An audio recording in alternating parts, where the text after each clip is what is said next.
Bipartisan teams now say it is up to Odinga and the president to advise on the sticky issues. For us to resolve this matter and move forward and progress this engagement, we shall be referring these matters to the leadership of our respective coalitions. Millions of Kenyans remain stranded in most healthcare facilities in 4 counties. Nakuja hapa daktari, lakini hakuna kuona mtu anashughulika na mimi. Unions remain undermined. That have not prioritized payment of these workers to facilitate them to go and treat the Kenyans. As government maintains it is broke.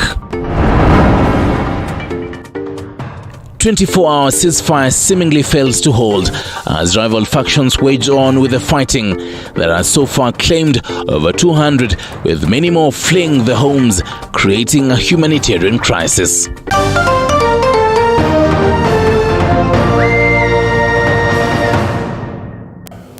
Hello and a very good evening to you. Welcome to TV47 News Tonight.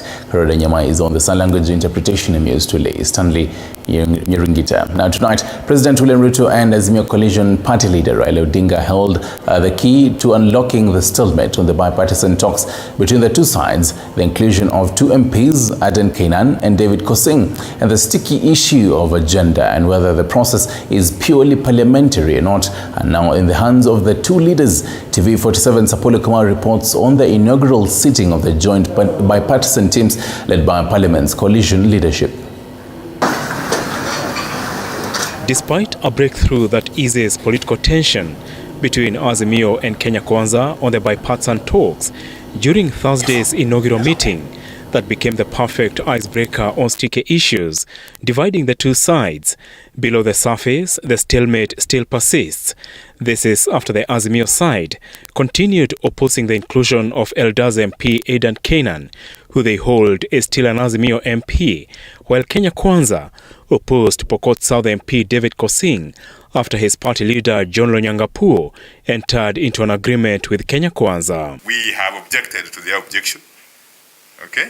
They have equally objected to our objection. And therefore, to be frank enough, that amounts to a stalemate. We have remained and we remain open ourselves together with our party leaders for escalation of such issues that they may find need further resolution upwards to delegate upwards for resolution. The resolution of the House leadership meeting from both sides means ahead of the next meeting on Tuesday, the formalization process to give the talks a legal standing will be delayed as the 2 leaders toy with the idea of replacements or allowing the status quo to remain. That which we will find is above our pay grade, we will take it up to the leadership of the 2 sides of a coalition. But by and large, we want the country to breathe easy and know that we have begun this process with utmost goodwill, wanting to be respectful to each other and wanting the best for our country. Just like the House leadership, the joint committee tasked to spearhead the bipartisan dialogue took the cue, handing over the task of deciding whether the talk should be purely parliamentary or outside parliament to the 2 leaders.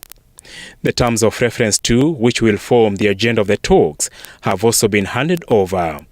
We wish to assure Kenyans that the committee shall endeavor to resolve all the issues that shall come before us for the benefit of all Kenyans. We are committed and confident that this committee shall find lasting solutions to the concerns raised to it. Each party will develop its framework for harmonization in our subsequent meetings.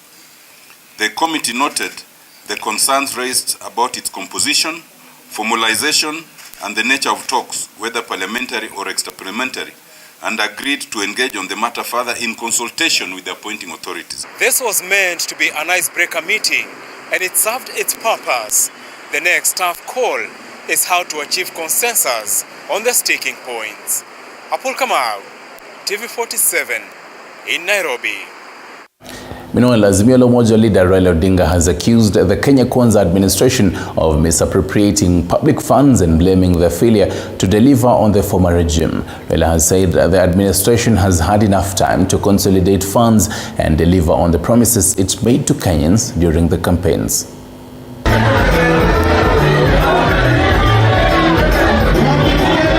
Azimio leader Raila Odinga has criticized the Kenya Kwanza government for what he terms as misplaced priorities, as they have chosen to prioritize luxuries instead of working for Kenyans. Speaking in Murang'a People's Baraza, Odinga castigated the national government for the vice he says is responsible for the cash-crunching government that has led to the delay in payment of civil servants' salaries. Hakuna siku moja ambayo wafanyikazi wa serikali walienda bila mshahara kwa wiki tatu. Hakuna wakati yote ambaye serikali ya county zilikosa kupata pesa kwa miezi tatu. Hadi nikiweka Biblia chini, bei ya unga itatoka 250 itakuwa shilingi 70. Imefanyika? Wanasema tio tulipata hazina tupu. Kulikuwa hakuna chochote. Serikali ya handshake ilimaliza pesa yote. Nauliza handshake iliiunda serikali gani? NARC Kenya Party leader Mother Karua has challenged Murang'a youth. She says that the issues that Azimio la Umoja One Kenya coalition is fighting for affect Kenyans of all walks of life regardless of their political affiliations. Uwe wa Mlima Kenya, uwe wa huko Sugoi, uwe wa kila mahali, au nafikiria Sugoi ni kila mtu ameshiba. Wale hawajiwezi wako na shinda kama wewe. Wewe ulale njaa kwa sababu wewe ni waunda. Wewe ukose kufundisha mtoto shule kwa sababu ni waunda. Katiba ya Kenya inasema ni haki counties zipate pesa zao kwa mgao uliopitishwa na seneti na vile kwa muda unaofaa. Raila now wants IEBC to be devolved to make presidential results announced at the county level. On the issue of abuse of alcohol, Odinga has urged the government to give jobs to the youth who are addicted to alcohol instead of arresting them.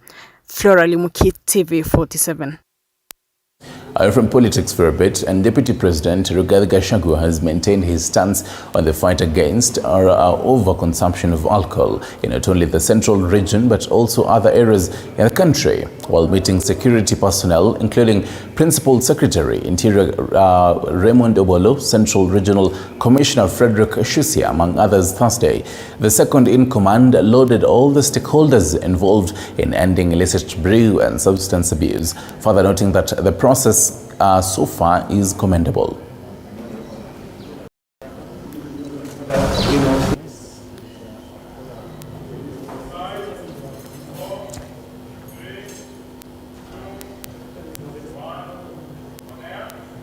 Right, and definitely we'll be keeping tabs even as the second-in-command Deputy President Rigathi Gachagua meets different members, or rather different leaders in the central region tomorrow, as from around 8 a.m. We'll be keeping tabs for that, just for you. The Minister of Health has been giving a 7-day ultimatum to revoke the appointments recently made by the Health Cabinet Secretary, failure to which a section of health unions and associations will move to court to stop those appointed to serve in their designated departments. And as Elizabeth Atenuna reports, the affected unions have since resorted to writing a petition addressed to the Minister of Health to table the concerns on the appointments. Just a day after the Ministry of Health, through Health Cabinet Secretary Susan Nakhumicha, appointed names to head different directorates in the health sector, a section of health unions in the country, including the Kenya National Union of Clinical Officers and the Kenya National Union of Nurses, have called for the immediate revocation of the appointments, citing opaqueness in the recruitment exercise. That the ministry has become very unresponsive. There is actually no memorandum or petition that we have done in the past where they have either responded or called us. So we are not even asking them for a sitting, but we are giving them time of 7 days so that if they do not rectify that, then we are going to take them to court. The next 7 days, if the CS will not have acted on what we have said today, we are not secondary citizens.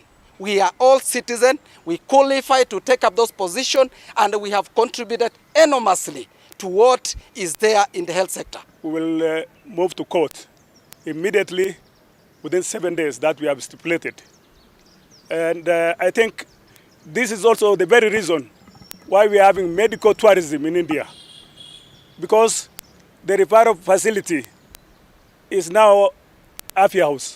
According to the health unions, only one cadre, which is largely occupied by doctors, out of the 32 cadres in the health sector, have been granted a lion's share in the new appointment, with mandatory directorates dictated by the Health Act of 2017, such as the Nursing Directorate being omitted in the list.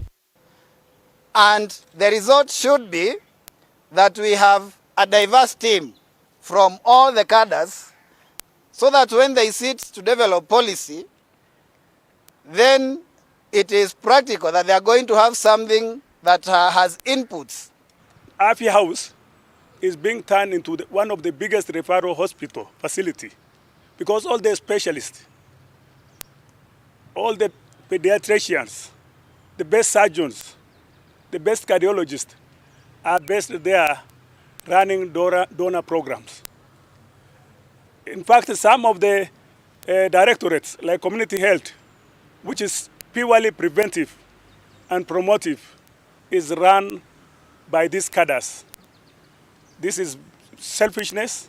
The unions now want the Health Cabinet Secretary to advertise the position and fill the vacant positions with a diverse team representing all stakeholders in the health sector without bias. Going by the appointment, it is our observation that the Minister of Health has been converted into an exclusive club where elusively only one humongous group is eligible for appointment to all important positions of policy and decision making. In the appointments made by the Health CS Susan Nakhumicha through an internal memo dated the 19th of April 2023, Dr. Patrick Amoth will continue serving as the Acting Director General, State Department of Medical Services, a position he has held for 4 years, and will now be deputized by Dr. Zainab Gura. Dr. Andrew Mulwa is the Directorate of Family Health, and Dr. Joseph Lenai will head the Department of Preventive and Promotive Health. Dr. Francis Kuria will serve as the Directorate of Public Health and Sanitation. Keegan Bartilol is the Directorate of Health Standards, Regulations and Quality Assurance, and the Directorate of Public Health Sector Coordination and Intergovernmental Relations will be led by Dr. Martin Sirengo. Gladys Mugambi will serve in the Directorate of Health Promotion and Education. Dr. Irene Inwani is the Directorate of Clinical Services, while Dr. Elizabeth Wangia is the head of the Directorate of Health Financing. The Directorate of Digital Health, Informatic Policy and Research, and the Directorate of Health Products and Technologies will be led by Dr. Bernard Langat and Dr. Tom Menge, respectively. Elizabeth Atieno, TV47, Nairobi. And still on the health desk, hundreds of Kenyans seeking health care services in public hospitals in the counties of Vihiga, Kisumu, Nyamira and Bomet have been forced to endure the pain of the strike as the government and health unions square it out. Combo all fire with how the day 2 of the strike in Nyamira County.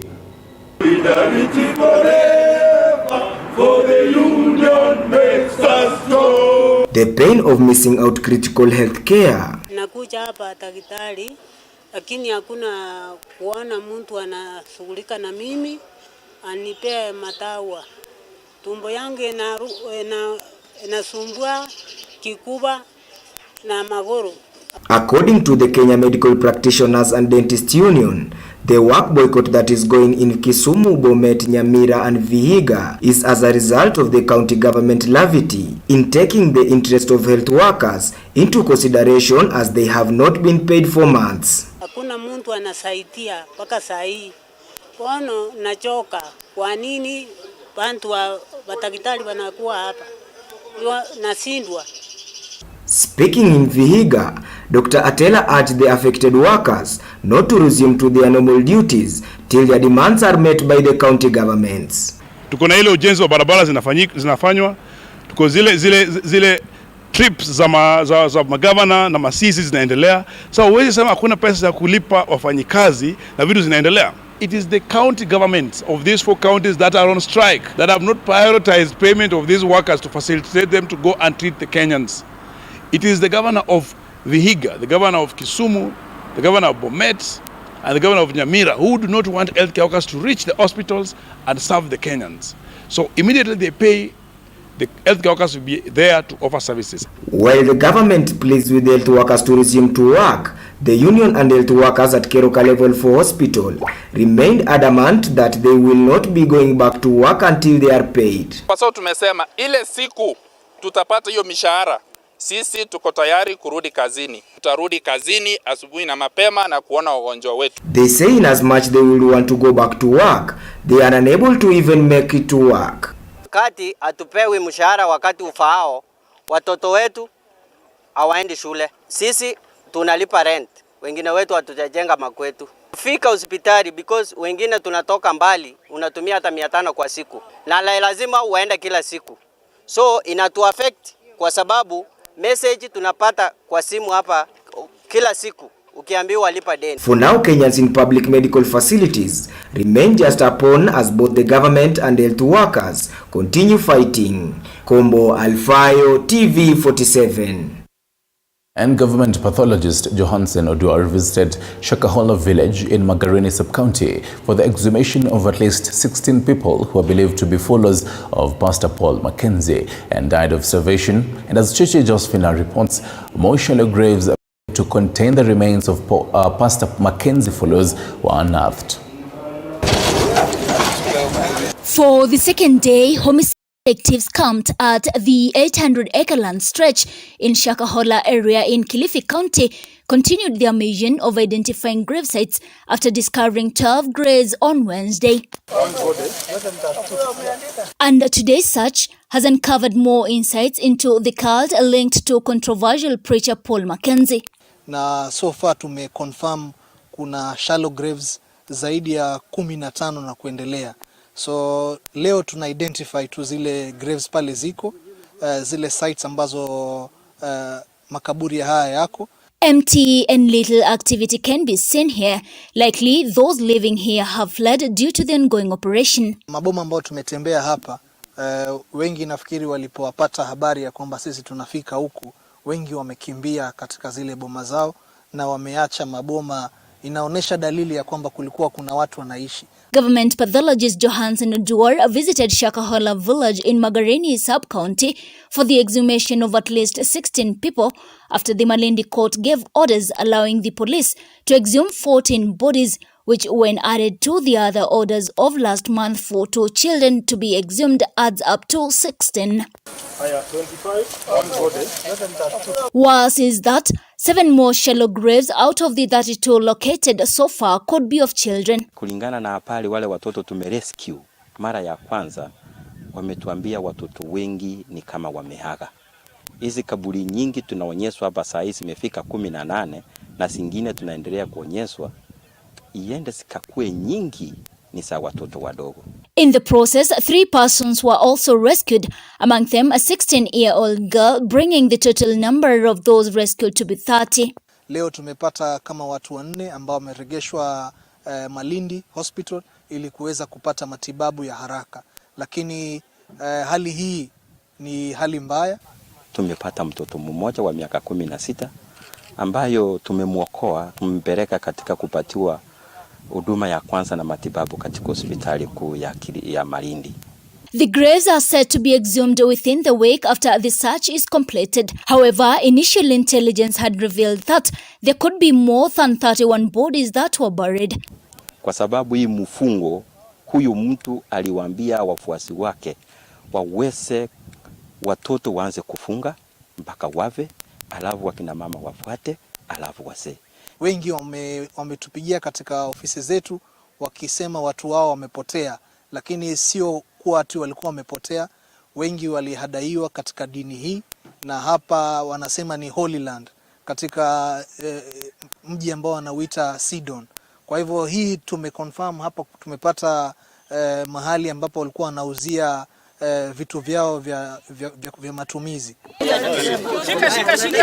Chichi Josephine, TV47. Now tonight, the death of the late Jeff Mwathi is still inconclusive, even after second autopsy and police concluding the probe. And this particular file right now is at the DPP awaiting processing. Gilbert Nalwa with the details, and why suicide could still be the strongest explanation. The investigation file into the death of a 23-year-old Jeffrey Mwathi been closed by the Directorate of Criminal Investigations and handed over to the Office of Public Prosecutions for perusal and further advice. The DCI had received earlier an autopsy report from government pathologist Johansen Oduor, who undertook the operation on Mwathi's body after it was exhumed. The pathologist said his team also measured the width of Mwathi's chest to give it to the police to be compared with the size of the window that he was said to have jumped. Scientifically, the DCI saying it was impossible for anyone to forcefully push Mwathi out through the window. According to the chief government pathologist Johansen Oduor, just like the first autopsy, Mwathi died of very severe injuries to the head, neck and limbs which needed to be investigated. According to the statement recorded by the 5 people who were with Jeff Mwathi, including DJ Fatso, Mwathi is believed to have committed suicide. The case now lies on the desk of the Directorate of Public Prosecutions to determine whether there are persons that will be charged and who will they be. Mwathi, a 23-year-old, died on February 22, 2023 in unclear circumstances. The initial police report cited suicide after the youthful designer allegedly jumped to his death from a friend's house on the 10th floor of an apartment in Kasarani, Nairobi. Mugithi musician Lawrence Njuguna, alias DJ Fatso, who admitted that Jeff was in his house the day he died, is considered a person of interest. All 5 persons who were at DJ Fatso's house when the incident happened were grilled. Also questioned, according to the DCI, are the police officers who handled the case first. Fatso, who termed Jeff as his good friend, has since denied involvement in his death and said he will cooperate with investigations. Gilbert Nalwa, TV47.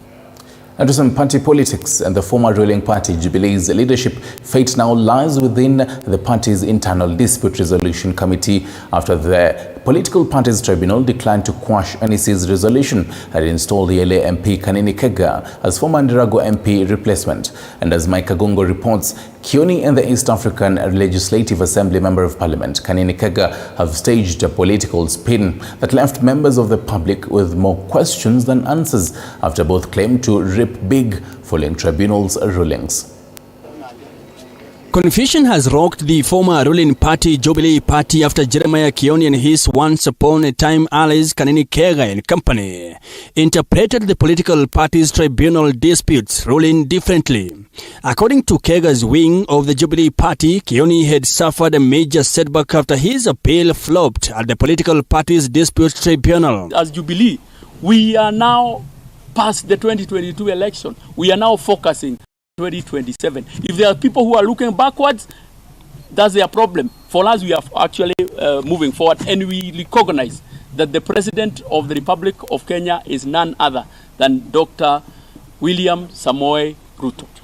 Mzazi akiamua kuacha watoto wake kiholela, basi watoto wale wakipata mzazi mwingine wa kuwalea, hawana budi kukubali kulelewa.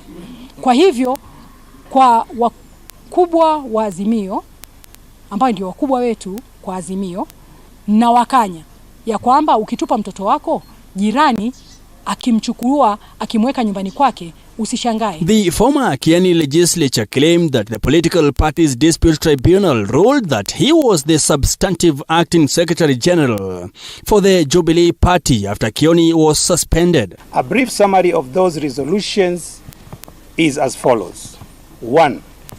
That Honorable Jeremiah Kioni, Honorable David Murathe, and Mr. Kagwe Gishohi are suspended forthwith, and their cases are referred to the party's internal dispute resolution mechanisms for further determination. Speaking during a press conference at the party headquarters Thursday, Kioni indicated that the political party's dispute tribunal nullified the letter by the Register of Political Parties. So ulikuwa umekalia hii na imeondolewa.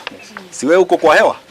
Bas, sasa watembelee hewa kwa sababu all the other issues that are contained there are issues that have no effect on this final thing. However, the political parties tribunal declined to quash next resolution that installed ELA MP Kanini Kega as Kioni's replacement. In its judgment delivered on April 16, the tribunal said that the notice for the National Executive Committee meeting issued on February 2nd and the subsequent NEC meeting on February 10, which imposed Kega, was done in accordance with the party constitution. The ruling said, and I quote, "In the upshot, we decline the invitation to issue declaration of invalidity of the notice issued by the interested party, dated February 2nd, 2023, the agenda, resolutions, and letter dated February 10th, 2023.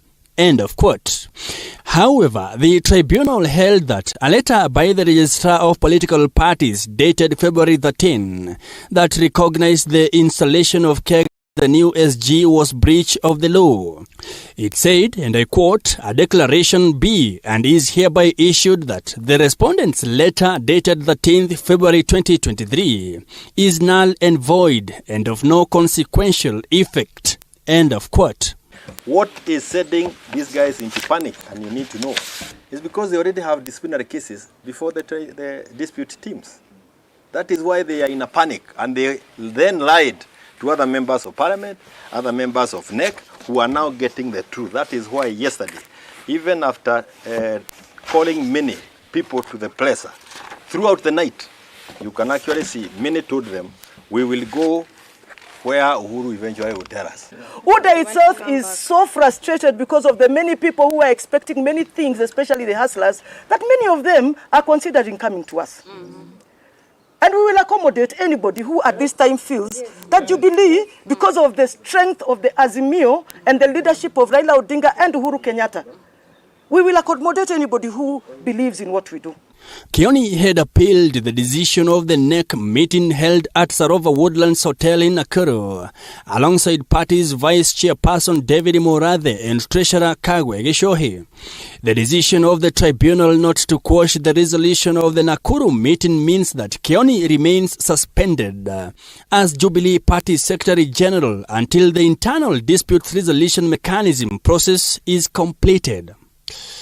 Mike Kagwango, TV47, Nairobi. Right, on that political note by Mike Kagwango, we take a short break. We'll be right back. You're watching TV47 News Tonight.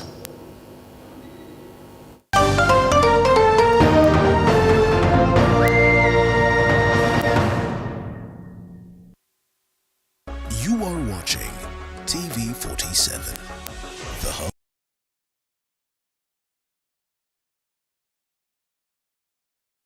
You enter a new phase of life. You may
Of there, welcome back. A section of Azimio senators has lashed out at their Kenya Kwanza counterparts for what they term as betrayal to counties and devolution in general after 22 senators allied to Kenya Kwanza voted against the amendment on deviation of a revenue bill that will have seen increase in counties' revenue share to 407 billion shillings, thus passing the original bill which had proposed counties' share to remain at 385 billion shillings in the financial year 2023 to 2024.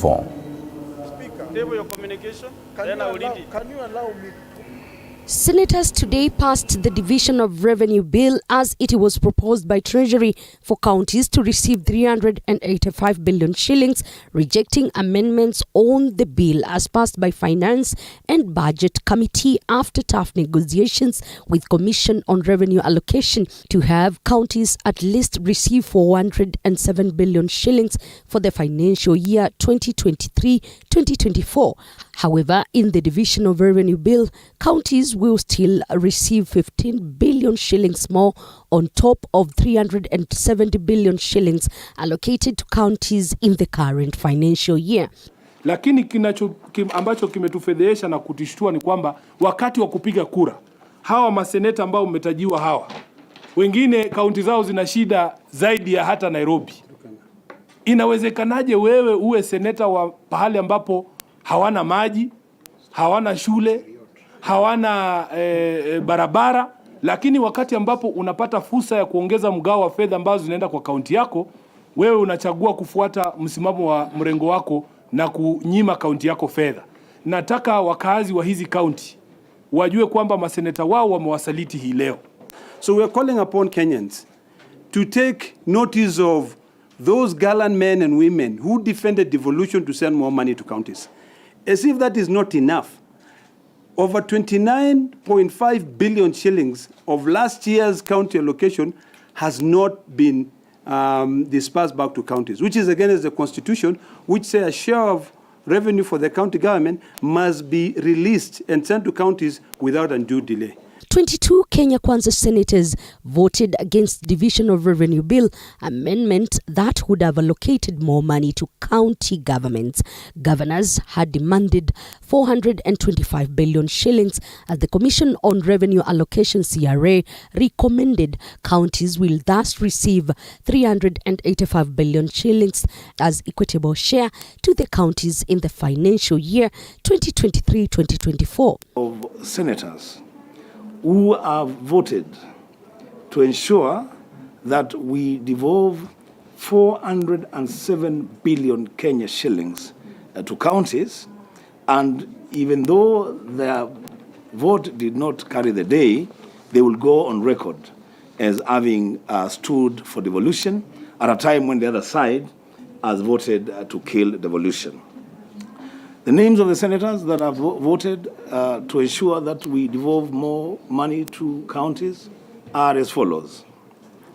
Senator Eddie Okech from Migori, Senator Olekina Ledama from Narok, Senator Onyonka Richard from Kisii, Senator Ososi Godfrey from Vihiga, Senator Kajwang Moses from Homa Bay, Senator Sifuna Edwin from Nairobi County, Senator Mwaruma Jones from Taveta, Senator Oburu Odinga from Siaya, and Senator Enoch Wambua from Kitui. Earlier today, senators had faulted the Council of Governors Chair and Kirinyaga Governor Anne Waiguru for keeping mum as counties continue to suffer for lack of disbursement of funds and caving in the shareable revenue between counties and the national government. At the same time, senators have accused Council of Governors Chair Anne Waiguru of being conflicted in the negotiation of equitable share of revenue to devolved units from the national government. Now, I'm very concerned that the COG chair is taking a middle ground. Rather than encouraging the Senate to shoot, to aim for the stars, you are telling us to just aim for the lowest cloud. You know, it's a bit concerning. Are we conflicted because of political positions? This week when we get into the council meeting and we'll get in touch with you about the retreat, we agree that it's very important that we have a retreat between yourselves and ourselves. Elizabeth Mutuko, TV47, Nairobi. And speaking of matters accountability, the costs of the now defunct Nairobi Metropolitan Services have come back to haunt the amount of pending bills it's accrued in the 3 years it operated. Here is Paul Kirobe with more. The 2.961 billion was spent was on NMS, and that one is not confidential. While appearing before the Public Petition Committee, State House Comptroller Kato Olemitito was tasked to explain how the Nairobi Metropolitan Services, which was formed under the previous administration of former President Uhuru Kenyatta, spent the cash allegedly contrary to the Constitution. While defending himself, Kato told the committee that out of the 2 billion shillings which was approved under Article 223, only 411.2 million was disbursed and 2.5 billion is still under verification. 0.9, only the 411 has been released, but it has been approved, all of it in the supplementary by the House. But challenges in exchequer release, we only receive 411, and this 400 and the balance, which is about 2.5, is the one I said in my opening remarks.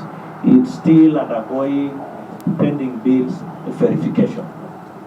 So if we, after that exercise is complete, we will also know whether there are some unjustified pending bills there or not. So the only one so far paid justified. Questions lingering on the spending is concerning how NMS, which was formed under President Uhuru Kenyatta, accrued 16 billion shillings pending bills in a period of almost 3 years under operation. Kato affirmed that there were so many projects which were of urgency, like the construction of hospitals in slum areas and collection of cabbages, which accrued to at least 4.2 billion for collection of cabbages. Article 223, which requires spending on emergency.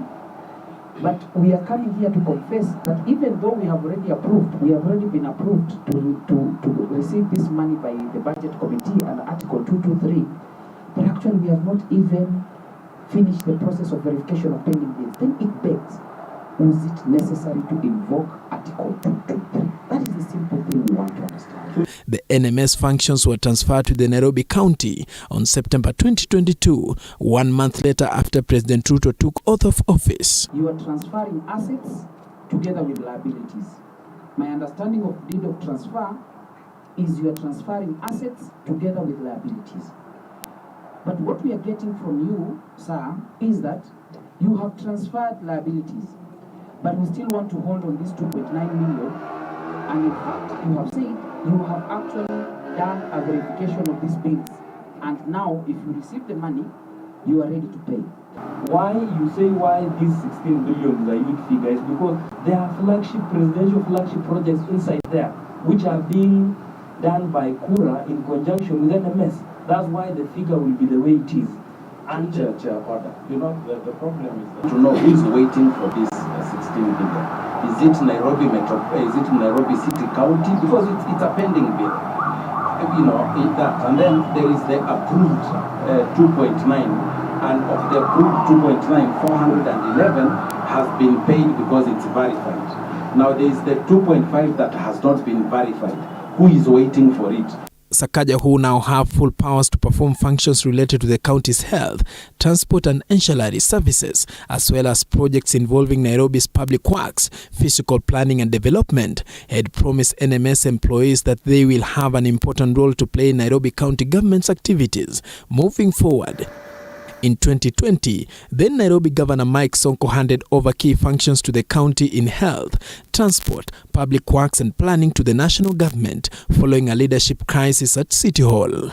Paul Kirobi, TV47, Nairobi. Borders for the 6th consecutive day, fighting in Sudan's capital continues as the second attempt of a ceasefire falters, with the death toll closing in to 300 people. This is according to the United Nations, and more than 1,000 injured. Wednesday, hundreds of civilians were seen fleeing the war-torn Khartoum for safety. One of the warring group, the RSF, had agreed on Wednesday to a 24-hour ceasefire starting at 6 p.m. local time following, but as of this time, the guns didn't go silent as of this agreed time. Mwege William with the details. Loud blasts, continuous bombardments could still be heard at the central of one of Africa's largest city, Khartoum. Men, women and young ones residing in this war-torn city were seen on Wednesday dragging their suitcases towards vans to escape the capital, where clashes have continued. Electricity and water supply here was reportedly cut. Counting hours to the Eid festival that marks the end of Ramadan this week, some of Khartoum residents decided to leave for states nearby where fighting has not been reported. The fighting pits the country's military leader Abdel Fattah against RSF Chief General Mohamed Hamdan, following tension resulting from a plan to integrate the RSF into the regular military. An agreement for a 24-hour ceasefire to allow for safe passage to civilians has not been honored. The fighting is ongoing and there hasn't been ceasefire. Only this morning, people were dying right in front of us, and there were people walking by the Nile who died as well. They were hit by shrapnel from the anti-aircraft gunfire and others that fell into the Nile. Right now, people are leaving. Yesterday, communications were up and running, but there is nothing today. There is no food. Supermarkets are empty. The situation isn't safe, honestly, so people are leaving. Khartoum streets now deserted with shops closed and economic activities grinding to a halt. On Wednesday, a series of calls took place between leaders of AU, IGAD and the UN meant to push for a permanent ceasefire. Kenya's President William Ruto, among other leaders in talk with UN Secretary General Antonio Guterres, were in agreement on the urgent need for cessation of hostilities and to allow for peace missions to Khartoum to engage the conflicting parties. That mission should have happened on Monday, but an earlier ceasefire call collapsed 10 minutes into the halt, with parties blaming each other. Ceasefire, honestly, we're in doubt about it as citizens because I've spoken to a lot of people about it, and no one really feels that they'll really keep up their ends of the bargain, both sides. As soon as it happened, as soon as 6 o'clock came, I've witnessed military helicopters and planes flying around. As of Wednesday, a number of organizations have temporarily suspended operations in the country. The battles that began Saturday following bitter disagreement